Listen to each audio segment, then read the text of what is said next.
यथोक्तं द्वितीयं बाहुदक्षिणं तृतीयं वामभागन्तु चतुर्थं अंजलि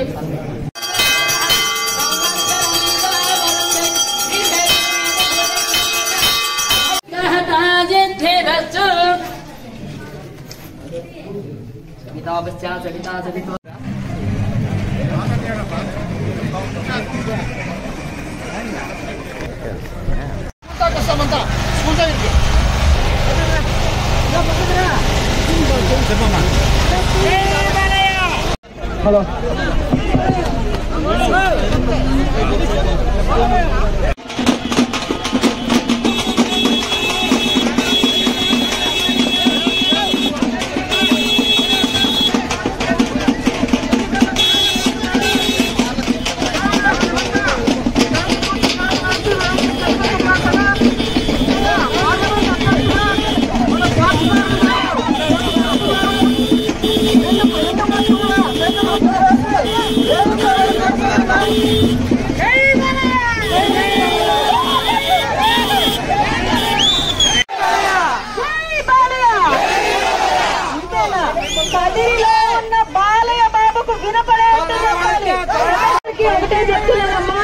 మనందరం కూడా రాష్ట్రం ఎంత నష్టపోయిందో చూస్తున్నాం.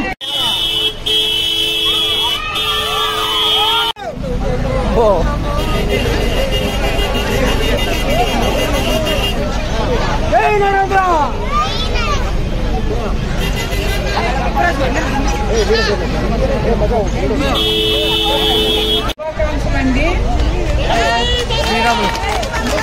ముస్లిం సోదరులందరికీ ఈద్ ముబారక్. ఈ ఉగాది మన ఊరు వాళ్ళందరూ చాలా సంతోషంగా సుఖంగా ఆనందంగా ఉండాలి. అలాగే మీరందరూ ఆరోగ్యంగా ఉండాలని కోరుకుంటున్నాను. అలా ఉండాలంటే ఇక్కడ బాలకృష్ణ గారు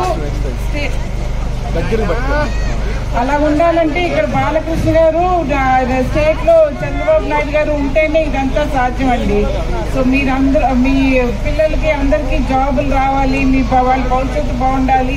ఈ ఉగాది నుంచి అంతా బాగుంటుంది మనందరికీ అండి. మన ఊర్లో రాష్ట్రం అంతా ఎక్కడా జరగలేని అభివృద్ధి కేవలం హిందూపూర్లోనే, అది కూడా బాలయ్య బాబు సొంత నిధులతో కుటుంబ సభ్యుడిలాగా ఈ రోజు 3.5 కోట్లు ఆయన సొంత డబ్బులు పెట్టుకొని మీ అందరికీ అండగా నిలవడం జరిగింది. అదే విధంగా మన ఊర్లో హాస్పిటల్, గవర్నమెంట్ హాస్పిటల్ కూడా హిందూపూర్ లోని కార్పొరేట్ హాస్పిటల్ కి తగ్గకుండా బాగు చేసింది ఎవరు? బాలయ్య బాబు. అదే విధంగా మనందరికి కూడా ఒక్క విషయం అడుగుతానండి. ఈ ప్రభుత్వం వచ్చాక అన్నా క్యాంటీన్ మూతపడి రాష్ట్రంలో ఉన్న ఏ పేదవాడికి అన్నం దక్కకుండా పోయింది, ఒక్క హిందూపురంలో తప్ప. ఎందుకంటే హిందూపురంలో ఈ రోజు ప్రభుత్వం వెళ్లిపోయి అన్నా క్యాంటీన్లు రాష్ట్రం మొత్తం 2 రూపాయలకి ప్రతి రోజు 400 మంది పేదల ఆకలి తీరుస్తుంది ఎవరు? మన బాలయ్య బాబు. అదే విధంగా ఎంతో చిన్న ఆరోగ్య సమస్యల కోసం మనం హాస్పిటల్కి వెళ్ళినా వేలకి వేలు డబ్బులు పొందాల్సిన పరిస్థితి. కొన్నిసార్లు అయితే మన ప్రాణాల మీదకి వచ్చిన డబ్బు వెచ్చించలేక ఎవ్వరూ కూడా హాస్పిటల్కి వెళ్ళలేని పరిస్థితి. మన ఇంట్లో పెద్ద కొడుకులాగా ఆలోచించి ఈ రోజు మనందరి కోసం ఆరోగ్య రథం, అన్న ఎన్టీఆర్ ఆరోగ్య రథం మన కోసం తీసుకొని వచ్చింది ఎవరు? ఈ రోజు ఎన్టీఆర్ ఆరోగ్య రథం ద్వారా మనలాంటి వాళ్ళందరూ రోజుకి 150 మంది దాకా ఉచితంగా ఆరోగ్య రథం ద్వారా వాళ్ళు మెడికల్ హెల్ప్ పొందుతున్నారన్నా, ఉచితంగా టాబ్లెట్లు మెడిసిన్ తీసుకోగలుగుతున్నారన్నా దానికి కారణం మన బాలయ్య బాబు.